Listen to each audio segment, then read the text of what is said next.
My next guest is the parent of a kindergartner in Rhode Island. She asked the school for her daughter's curriculum. She wanted to see if it included critical race theory. The teachers' union responded by suing her. That mom is Nicole Solas, and she's with me now. Nicole, I'm told you repeatedly requested public information to find out your daughter's curriculum, like 200 requests for information. Is that what the union objected to? Well, the school told me to submit public records requests. I had emailed them a list of questions, and they told me that the only way they would answer my questions was by submitting public records requests. Okay. So I've asked them to answer my questions in other ways, and they refuse. So I'm doing exactly what the school told me to do, and now the union's suing me for that. On what grounds is the union suing you?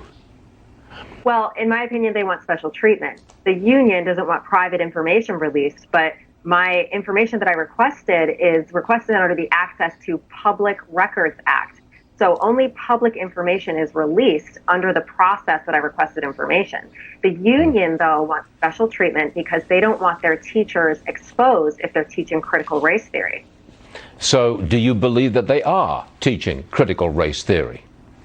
Well, they implied that in the complaint. They said that if emails are released where teachers are engaging in conversation about critical race theory, which would probably show that they are teaching it, then the union doesn't want their teachers to be subject to, quote, harassment. Now, of course, no one wants anybody to be harassed, but these are government employees who are subject to public scrutiny, and teaching CRT is a matter of public concern. The union can't just come in and have union bullying supplant the rule of law.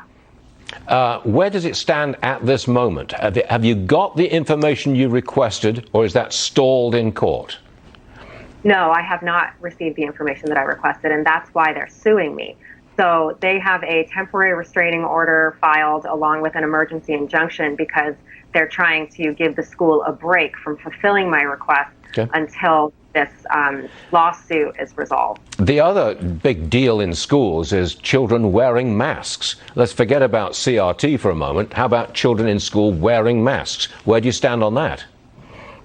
Well, I think at this point we have enough scientific data to allow parents to make their own decisions and decide what's best for their own child.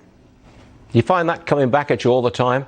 It should be your call, but it's not.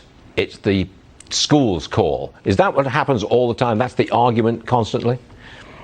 Well, this has been my experience. I mean, I've enrolled my daughter in kindergarten. This is my first experience dealing with public school. And from the moment I started engaging them, I was treated like an adversary. I reached out to as many people as I could about getting information about what my daughter would be taught. I exhausted all my avenues. And then my own school turned around and threatened to sue me. So even before this union lawsuit, my own school threatened to sue me, and they had a 5-hour public meeting me, subjecting me to public ridicule because I submitted the public records request that they told me to submit.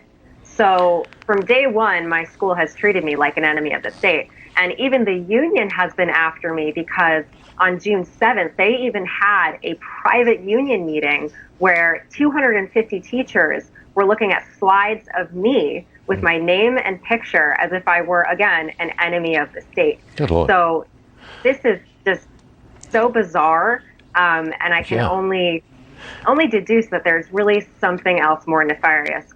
Well, Nicole, please stay in touch with us and come back and tell us how this all works out, because we're all very interested in this subject. Nicole Solas, thank you for being here. We will see you again, we hope. Thank you.